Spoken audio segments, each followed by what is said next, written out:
हर इंसान की लाइफ में कुछ फैंटेसीज होती हैं, कुछ नॉर्मल और कुछ इतनी डेंजरस कि वो किसी की जान ले सकती हैं। और एक ऐसी ही फैंटेसी के चलते एक लड़के के साथ कुछ ऐसा हुआ जो देखना और सुनना दोनों ही भयानक था। मरने वाले को पता ही नहीं चला कि कब सामने उसकी मौत खड़ी थी। उसे एहसास भी नहीं हुआ कि जिस पे वो सबसे ज्यादा ट्रस्ट करता है वही उसके भरोसे का कत्ल करेगा और उसे ऐसी मौत देगा जो सबसे पेनफुल होती है। सवाल ये है कि ऐसा क्या हुआ। ये कहानी है कर्नाटका के बेंगलुरु की, जहां अगस्त 2025 से किरण और 27 साल की प्रेमा दोनों एक ही टेलीकॉम सर्विस सेंटर में काम करते थे और जल्द ही इनकी अच्छी दोस्ती हुई और वो अक्सर बाहर भी मिलने लगे।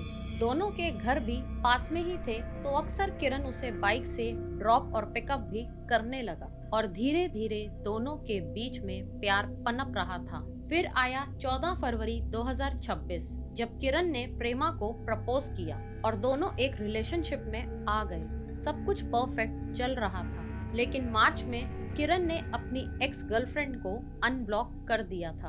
अब अक्सर रात को उसका फोन बिजी रहने लगा। प्रेमा को लगने लगा कि अब किरण उसे इग्नोर कर रहा है। प्रेमा पॉजिटिव थी, वो अपने रिश्ते को नेक्स्ट स्टेप पर ले जाना चाहती थी, वो था शादी। पर किरण का कहना था कि अभी उनके रिलेशनशिप को सिर्फ एक ही महीना हुआ है, पहले एक दूसरे को समझ लेते हैं। फिर प्रेमा को अप्रैल में एक फोटो दिखती है जिसमें किरण और उसकी एक्स गर्लफ्रेंड साथ होते हैं और वो फोटो लेटेस्ट होती है।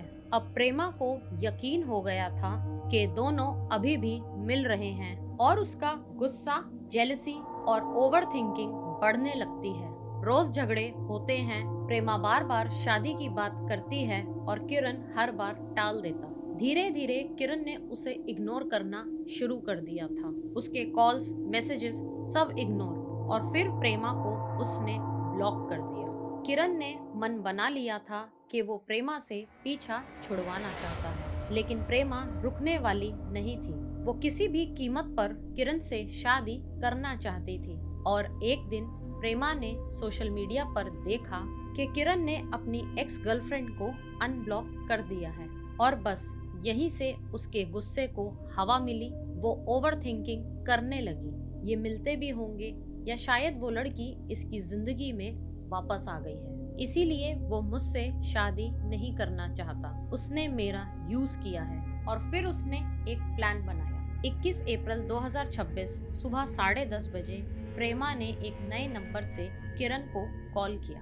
वो कहती है कि मैंने एक सरप्राइज लिया है तुम्हारे बर्थडे के लिए। किरण को लगा कि प्रेमा ने आईफोन 17 या उसकी ड्रीम बाइक जो 4 लाख रुपए की है वो ली होगी। इतना बड़ा गिफ्ट किरण खुश हो जाता है और बिना सोचे समझे उसके घर पहुंच जाता है। घर पर प्रेमा उसे बुके देती है, रोमांटिक इन्वायरमेंट क्रिएट करती है और कहती है मैं वेस्टर्न स्टाइल फैंटेसी ट्राई करना चाहती हूँ। वो किरण के हाथ पैर बेड से बांध देती है और फिर उसकी आंखों पर पट्टी बांधती है। किरण एक्साइटेड था, उसे लगा ये एक रोमांटिक गेम है। तभी प्रेमा एक बॉटल से लिक्विड निकालती है और उसके शरीर पर डाल देती है। किरण तुरंत स्मेल पहचान लेता है कि ये तो पेट्रोल है।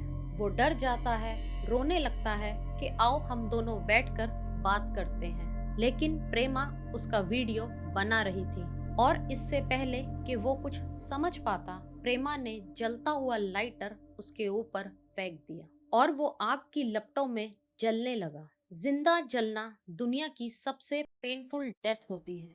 किरण चिल्ला रहा था, वो तड़प रहा था, उसकी चीखें पड़ोसियों तक भी जा रही थी। आग इतनी बढ़ गई कि बेड, पर्दे सब जलने लगे। उसके पड़ोसी उसकी मदद के लिए भागकर आते हैं, लेकिन प्रेमा ने कहानी बदल दी। उसने अपने कपड़े उतार दिए और बोला मैं वॉशरूम में थी, मुझे कुछ नहीं पता आग कैसे लग गई। पड़ोसियों ने बेचारी समझकर कपड़े दिए, लेकिन जब पुलिस घर के अंदर गई तो हर तरफ धुआं था और बेड के ऊपर एक जली हुई लाश थी। पहले पुलिस को लगा ये एक एक्सीडेंट है, पर फिर पेट्रोल की बोतल मिली और टेबल पर जहर की बोतल भी थी। प्रेमा टूट गई और उसने सब सच पुलिस को बता दिया कि किरण उसे इग्नोर कर रहा था। उसका इग्नोर करना मैं बर्दाश्त नहीं कर पाई। एक पॉजेसिव प्यार, एक ऑब्सेशन और एक ऐसी फैंटेसी। ऐसी ही और दर्दनाक कहानियां सुनने के लिए इस पर क्लिक करें।